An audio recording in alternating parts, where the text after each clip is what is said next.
Bonjour et bienvenue sur Web TV Pro. Aujourd'hui, je vais vous parler de la vidéo sur IP dans le milieu audiovisuel et professionnel et des différents protocoles et solutions que l'on a à faire de la vidéo sur IP et ses avantages. Alors tout de suite, on va rentrer dans le vif du sujet et puis découvrons le NDI, entre autres. Il y en a d'autres. Le NDI, ça a été aussi pour moi la première découverte en vidéo sur IP. Je l'ai trouvé pertinent dans l'approche. L'approche était de dire chaque unité qu'il peut y avoir sur un réseau local doit pouvoir être une source vidéo. J'avais entendu ça et je me suis dit, bon là, il faut y plonger dedans, il faut regarder. C'était en 2016 quand j'ai découvert, et puis en fait ça a été fondé par NewTek en 2014, et qui permet effectivement de faire de l'échange haute qualité sur un réseau local. La compatibilité avec de nombreux logiciels, VMix en est un, et aussi sur mon réseau je suis un NDI, mais aussi avec de nombreux matériels, que ce soit des caméras, que ce soit d'autres outils comme des encodeurs et des décodeurs, sont également disponibles sur le marché, et il y a même des mélangeurs qui fonctionnent en mode NDI, entre autres. Donc la performance en image, en termes d'image, elle est élevée. On peut faire aujourd'hui du 4K sans souci, à condition d'avoir de la bande passante, évidemment. Mais ça fonctionne. Un non-informaticien peut trouver une source NDI sur son réseau, pour vous dire. Donc il y a une grande flexibilité. La mise en place, elle est vraiment rapide. Il suffit de brancher, et puis en espérant évidemment que la source soit effectivement compatible NDI, ou qu'un des logiciels NDI soit installé, dont un certain nombre sont gratuits. Et à partir de là, une fois qu'elle est sur le réseau, à ce moment, vous avez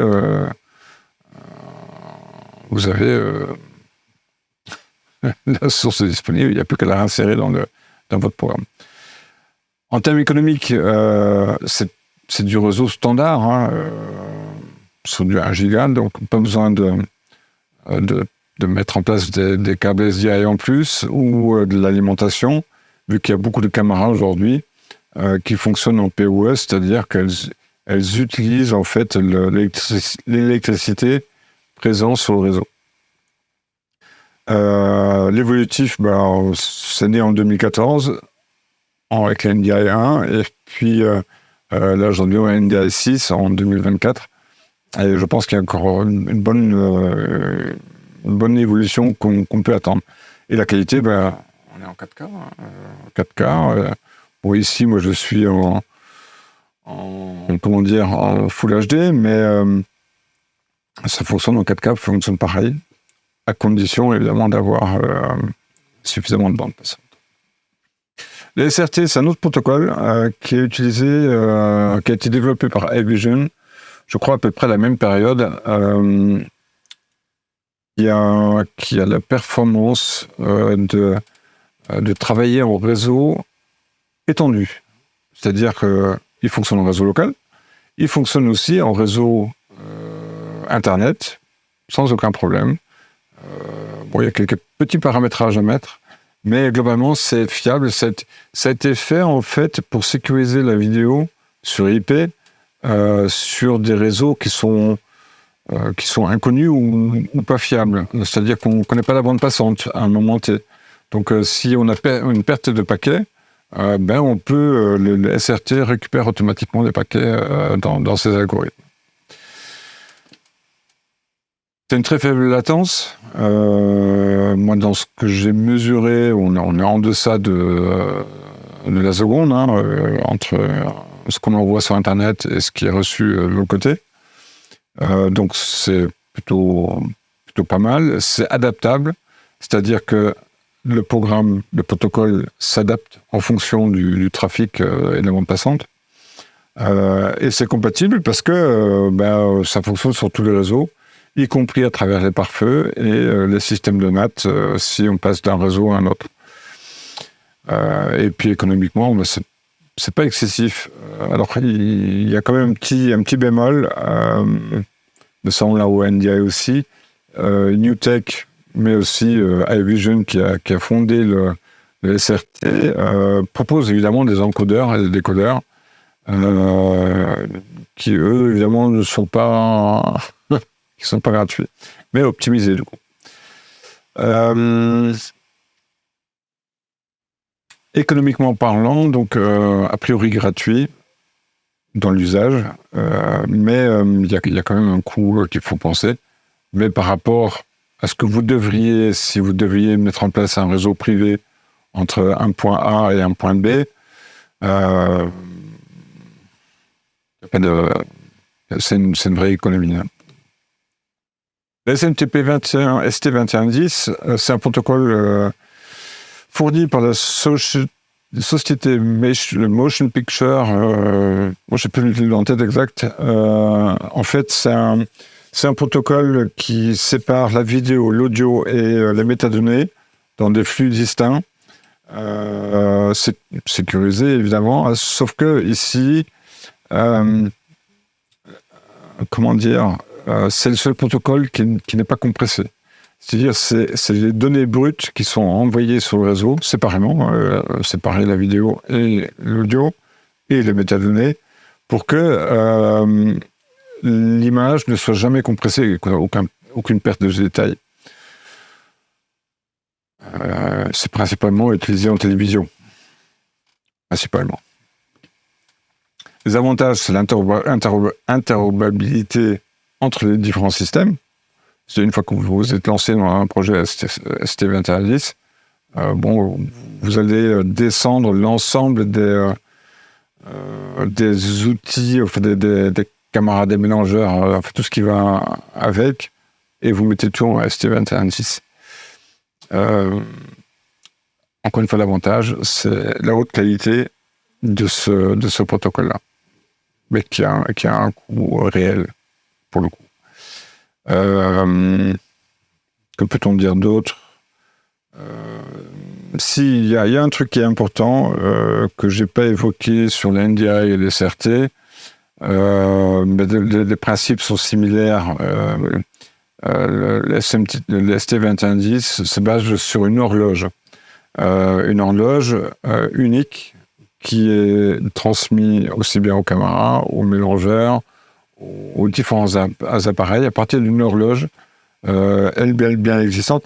Tout ça pour synchroniser l'ensemble des images et de l'audio au bon moment et pour s'assurer qu'il n'y a pas de perte.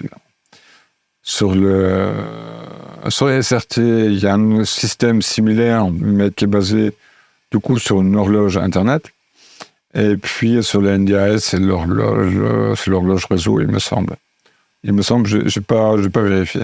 Ceci dit, sur le ST2110 et sur le prochain protocole, il s'agit bien d'une horloge physique. Dante AV, c'est un protocole produit par Audinate, qui avait déjà produit le protocole Dante, qui est spécialisé audio sur IP, qui est très performant, qui se base aussi sur un système d'horloge, qui, sur Dante, sur la partie audio, pouvait être virtuel, en désignant, voilà, c'est tel appareil sur le réseau, c'est l'horloge maître. Donc à chaque fois qu'elle émet un bip d'horloge, un petit peu comme l'horloge parlante pour les plus anciens, toutes les horloges sur le réseau et tous les appareils liés à Dante se synchronisaient à cette horloge. En Dante AV, c'est un petit peu similaire, sauf que là, il s'agit bien d'une horloge physique qui est sur le réseau et qui permet de synchroniser dans le temps aussi bien les différents appareils que les images et l'audio transmis, pour avoir justement, du coup, toujours une parfaite synchronisation. Dante AV, ça fonctionne jusqu'en 4K, avec une latence très faible. Franchement très faible. En fait, il découpe complètement chaque image, chaque trame de audio est découpée et puis synchronisée du coup. Les avantages, sa simplicité. Bon, simplicité relative, mais ça reste relativement simple.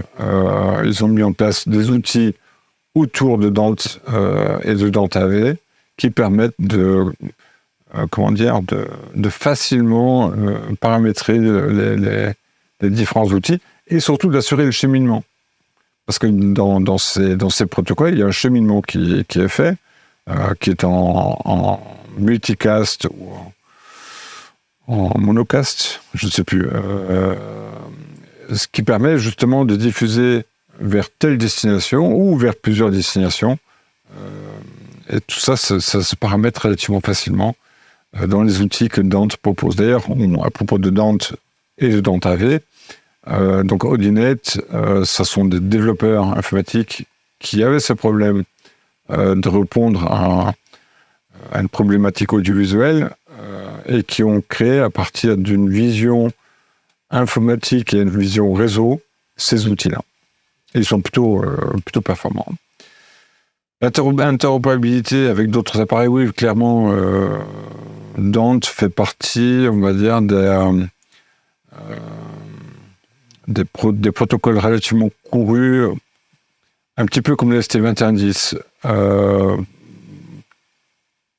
mais surtout vis-à-vis des SRT NDI, Dante est connu au niveau grand public professionnel. On va le dire comme ça. Alors, si on compare les technologies, bon, le NDI, c'est une latence très faible, le SRT est faible, ST2110 et Dante très faible. La qualité, elle est globalement très élevée sur IP. Tous les protocoles ont une capacité de gérer l'audiovisuel et ils ont été raisonnés en qualité, parce qu'on a vraiment besoin de qualité d'image. La sécurité, je pense globalement, elle n'est pas si mal que ça. C'est au niveau complexité où ça devient un petit peu différencié.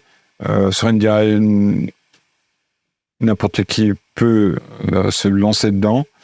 Sur les SRT et sur Dante et ST2110, il y a quand même un apprentissage, si ce n'est une formation à prévoir, parce qu'il y a beaucoup de paramètres à rentrer et beaucoup de matériel aussi à prévoir en fonction de votre réseau. Donc c'est pas la vidéo sur IP, c'est pas un projet anodin. Les infrastructures réseau pour IP, c'est des switches qui sont très performants. Attention, quand vous avez sur un réseau 10 gigas, il faut que votre switch puisse les absorber, il faut pouvoir les traiter. Donc il faut la grosse performance derrière, avec une qualité de service. En termes de bande passante, il faut 10 gigas ou plus, ce qui est recommandé. Alors, dans un petit réseau comme le mien ici, je suis à 1 gigabit, ça me suffit amplement. Mais sur des réseaux un peu plus importants, avec beaucoup de ressources derrière, il vaut mieux taper sur du 10 gigabits, c'est-à-dire du catégorie 6-7, il me semble, pour pouvoir justement absorber et surtout pour qu'il n'y ait pas de perte. La problématique est là. Il faut de la redondance, ça me paraît important, surtout sur des infrastructures sensibles, où on fait que du direct, où il y a une diffusion permanente, ce qui est le cas en télévision. Là, il faut du paquet. Et donc, il faut aussi la redondance, parce que si un switch tombe en panne, il faut qu'un autre puisse le reprendre immédiatement. La gestion de trafic, c'est une configuration précise, donc il faut des gens qui sont compétents dans le paramétrage des switches, dans lesquels il va falloir prioriser un certain nombre de trafic, que ce soit la vidéo, l'audio, et puis le reste. Le reste. Tout sur les orientations. Le défi pour la vidéo sur IP, c'est essentiellement la latence, qui fait peur, alors qu'elle n'est pas vraiment justifiée. On est sur des latences qui sont en deçà des 200 millisecondes dans un réseau normalisé, on va dire. Hein. Mais le vrai défi, c'est surtout la synchronisation. Si ma bouche bouge et que je n'entendais rien, c'est quelque part une désynchronisation plausible. Donc, c'est ça qu'il faut avoir. Et je pense que là-dessus, Dante et le ST2110 ont trouvé la solution avec cette horloge interne, alors que dans la NDI, c'est un autre process, et sur les SRT, encore un autre process pour régler justement ces problèmes. Mais globalement, aujourd'hui, les 4 protocoles que je vous ai présentés, pour quelqu'un qui peut se passer de 500 millisecondes, enfin qui peut faire abstraction, je veux dire ça comme ça, de 500 millisecondes, ça n'aura plus de... Il n'y aura plus de problématiques à relever. C'est vraiment plus on va dire une formation ou une sensibilisation à l'IP parce qu'elle offre vraiment beaucoup d'avantages pour un gestionnaire de studio ou un gestionnaire d'événements. Et en termes de coût et en termes d'interopérabilité, franchement... la sécurité, bon, il faut protéger ces flux, c'est évident. Tous ceux que je vous ai présentés sont relativement protégés. Mais bon, c'est quelque chose à garder en tête. Et puis l'interopérabilité entre les systèmes à surveiller. Quand on raisonne vidéo sur IP, il faut raisonner aussi formation réseau. Moi, ce que j'ai rencontré à plusieurs reprises, pas toujours, mais quand on travaille dans l'audiovisuel, on travaille l'audiovisuel, on fait de l'image, on fait du son, on gère le son, on gère l'image, mais pas forcément le réseau. Or, cette partie-là, il faut connaître quand même les bases du réseau IP, parce que ça permet de comprendre comment ça fonctionne. Il peut y avoir des sources de problèmes, et puis il faut savoir paramétrer les switches et le trafic pour que ça fonctionne correctement.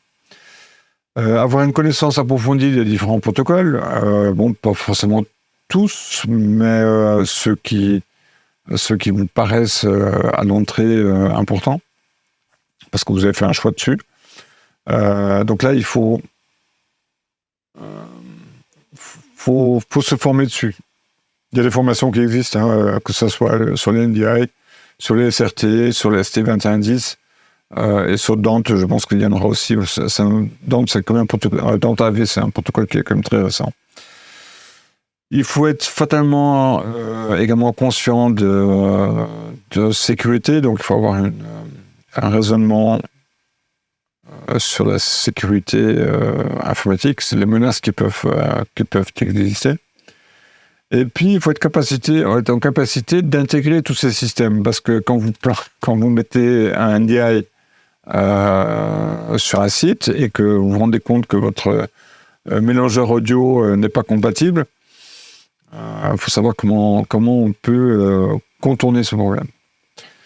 Bref, il y a quand même pas mal de compétences à acquérir, même si ce ne sont pas des compétences permanentes, parce qu'on ne les utilise pas tous les jours dans l'audiovisuel. Mais il faut savoir qu'en cas de panne, il faut savoir réagir comme il se doit.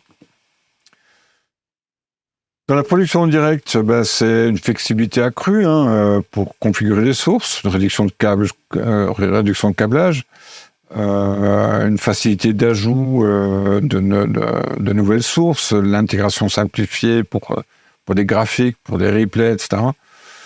Les technologies clés là-dedans, c'est les NDI, le SRT, les NDI on va dire plus pour le local, le SRT pour ce qui peut être et local et à distance, et puis le ST2110 sur des infrastructures beaucoup plus importantes qui jouent un rôle crucial, par exemple en télévision.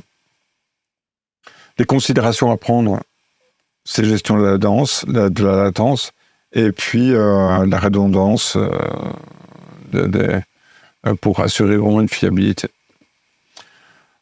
Dans le streaming en direct, c'est la capture, parce qu'aujourd'hui, les caméras, nombreuses caméras existent qui permettent de faire, comment dit-on, de faire du streaming directement, c'est-à-dire où on peut y accéder en RTMP, c'est-à-dire avec son navigateur, ou en SDI, HDMI, ou encore en NDI, ou en SRT. Bref, il y a beaucoup de choix.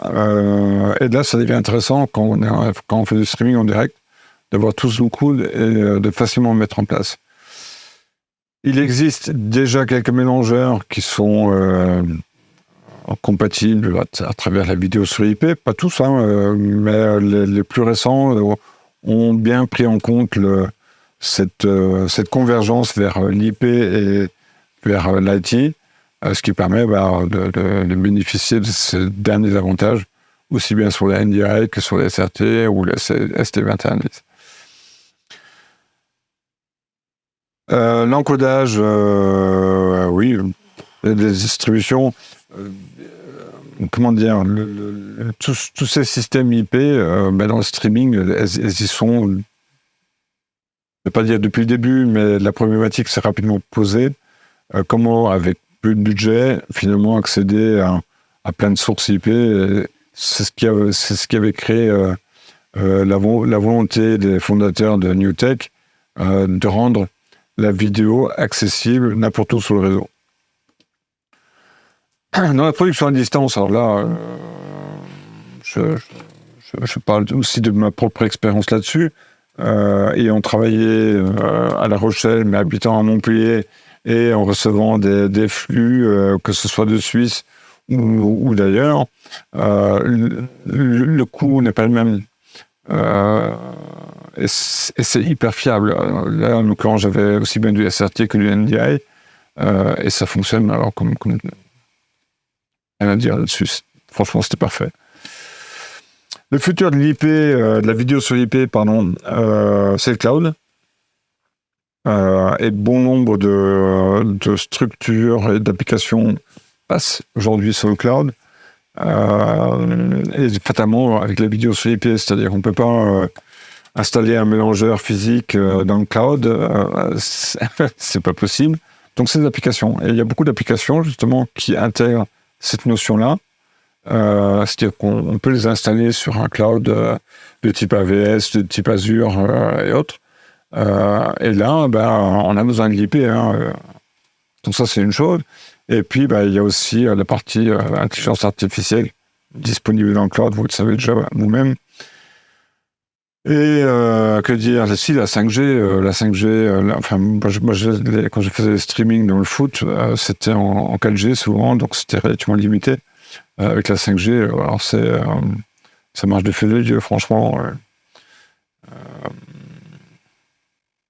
Et puis, la réalité virtuelle ou augmentée, ça sera fatalement aussi quelque part dans le cloud, parce que finalement, on y trouvera plein d'avantages. Les considérations économiques, alors, ça peut paraître important. Je prends le cas d'une licence NDI, c'est 300 €, juste la licence pour pouvoir l'utiliser sur une caméra. Certaines caméras aujourd'hui intègrent totalement cette licence, elle est incluse dedans, donc ça ne pose aucun problème. Mais bon, tout ça, il faut également paramétrer les caméras, il faut paramétrer le matériel, il faut le brancher sur le réseau, il faut que le réseau soit compatible. Donc il y a quand même un investissement au départ qui ne se fait pas en une journée comme ça. Ça fera surtout des économies à long terme, à moyen et long terme, parce qu'il y a cette flexibilité entre être sur le réseau et de traîner avec des câbles SDI, HDMI ou tout autre pour les relier à un mélangeur.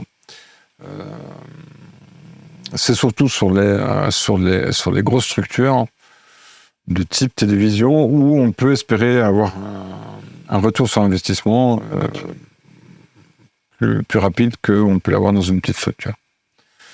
Maintenant, je vous dis franchement, quand je me suis lancé dans l'audiovisuel en 2015, pour moi, c'était assez rapidement le réseau, hein, parce que c'était une petite structure, donc il y avait peu d'investissement au départ. Et puis, avec beaucoup de débrouille et avec toute la technicité que j'ai eue par mon passé informatique, ça a permis d'y avancer très rapidement. Les recommandations que moi je vous ferai pour adopter la vidéo sur IP, bon, c'est vraiment bien évaluer les besoins. C'est, comment dire, de prévoir un plan de migration, parce que si vous le faites tout en une journée, ça va être une catastrophe. Surtout s'il y a quelque part dans votre chaîne de travail, dans votre workflow, s'il y a quelque part un problème, si vous le faites sans planification réelle et progressive, vous rentrez dans le mur. Investir dans la formation, oui, ça me paraît vraiment important. Et puis, n'hésitez pas à faire des partenariats avec des spécialistes qui ont aussi bien la connaissance IP que la connaissance de l'audiovisuel. En conclusion, c'est une révolution. Je dirais, pour moi, c'est plutôt une évolution entre ce qu'on avait dans le temps, c'est-à-dire du HDMI, SDI et que sais-je, et le passage sur l'IP. Donc, pour certains, c'est peut-être une révolution. Pour moi, c'est plutôt une évolution et qui est relativement logique parce que tous ces métiers de l'audiovisuel ont tendance à converger vers le monde IT et IP, fatalement. Et donc, bon, ça montre qui bouge dans ce sens-là. Le choix à faire, c'est en fonction aussi du personnel que vous avez sur site. Ça peut être du NDI, par sa facilité, ou du SRT, parce que vous avez des sites rendus, ou vous vous aventurez carrément sur du ST2110 ou du DONT-AV, qui sont un petit peu plus complexes à mettre en avant. Il faut donc tout planifier, et puis la vidéo, pour moi l'avenir, il est clairement dans cette direction-là, avec plus ou moins de rapidité, pour certains peut-être un peu plus lent, pour d'autres un peu plus rapidement, mais la direction c'est bel et bien celle-là.